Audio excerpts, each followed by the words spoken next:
The people on the move. There are moments in history when the people are on the move, consistent with the logic of history, and no force on earth can stop them. You can see it in the images of Russians in 1990 pulling down cast iron statues of Lenin. You can see it in the images of the Romanian people charging Ceausescu's palace in 1989. And I just saw it last night, at Bed, Bath, and beyond, as the people raided the towers of K-Cups holding coffee and tea to go into the Keurig coffee maker that is the blazing hot item for the holidays, second only to our new pocket paperback of Human Action. To understand why the Keurig coffee maker is firing up the forces of history in a progressive direction, we need to reflect on the dynamics of the relentless technological trend from the collective to the individual. In ancient times, bathing, for example, was a community activity, one pool of water that all people would visit.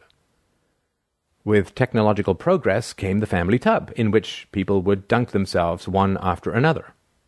In modern times, we each fill our own bath or take an individual shower. So it is with phones, which, when first invented, were found one per community in the general store. Then there were party lines that several households would share.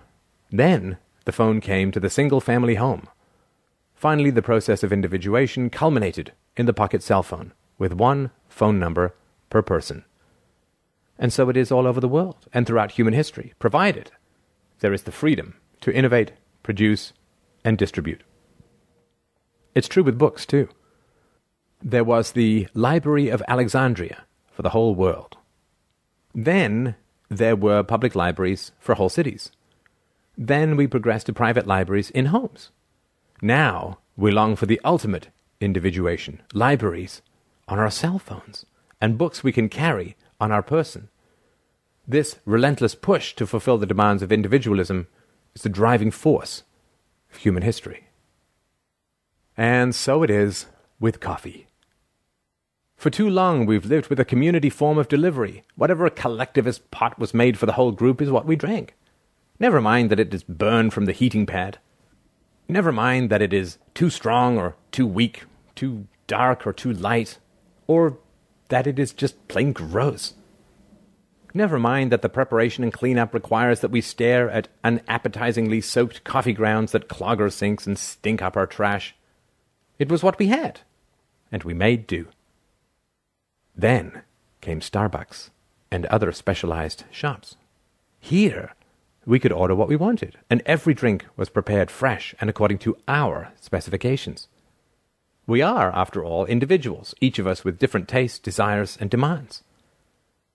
When given the chance to express our wishes, we take it, and therein lies a great entrepreneurial opportunity for those who are daring and creative enough and willing to take on the responsibility for giving history a push forward. In retrospect, the whole Keurig mania seems perfectly obvious, even inevitable. We want Starbucks in our homes. We want endless variety. We want it to be fast. We do not want to wake up to the shattering sound of coffee beans in a horrible grinding machine. In fact, though we had never thought of it before, we do not want to look at coffee grounds before or after they become soaked. When you first observe the K-cup that Keurig uses, your thought might be, well, this is ridiculously inefficient. Why would anyone take a tiny amount of coffee and package it in plastic with a complicated internal filtering system and waste foil to cover the top just to produce a single cup of coffee? But you know what? History is not about some outsider's view of what is or is not efficient according to some preset calculus. History is about the ideas and preferences of real human beings. K-Cups also owe their success to a software-style model of development. Keurig developed the hardware and sold it, and its K-Cup patent, to Green Mountain coffee roasters. The company might have then decided to cash in on its monopoly privileges, but GMCR seemed to understand that there are more profits to be made through liberality than restriction. It licensed many different companies to produce the K-Cup firmware, so that now there is a gigantic market for these things, and even a market for contraptions to display them. When the patent expires in 2012, the price of the K-Cup will probably fall, But the blow to GMCR will be minimal, as this blogger argues, because so many are already competing for market share. Note, too, that the mainstreaming of the K-Cup came only after this liberalization, only as recently as 2007, when you only found these coffee makers in upscale law firms, was the company still hammering knockoff cup makers with lawsuits. When the patent expires next year, all bets are off. I fully predict that the next generation will never see another coffee ground, never have to deal with grungy wet filters any more than people who eat bacon today have to watch pigs being rounded up and slaughtered. The division of labor will kick in so that consumers have only one job to do: drink great coffee according to their own individual preferences. It's expensive, you say, even 3 or 5 times as much as buying grounds and beans in bulk. So it is. Cell phones are expensive. Baths are expensive. Toilet paper is expensive, and so is shampoo, deodorant, beef, and clothing from the department store. Some things that make life wonderful are worth paying for. That's the whole point of the material world, isn't it? To make life wonderful. Here's the best part. Consider how this celebratory episode in capitalist decadence has been marketed. We are led to believe that this technology is European. Fashionable people somehow love burned-out, low-growth economies, when in fact the company that owns it is American. And notice that all of the marketing vaguely hints at a PC sensibility. The word green appears everywhere. Paul Newman, don't we just love everything this guy makes, sponsors his own K-Cups.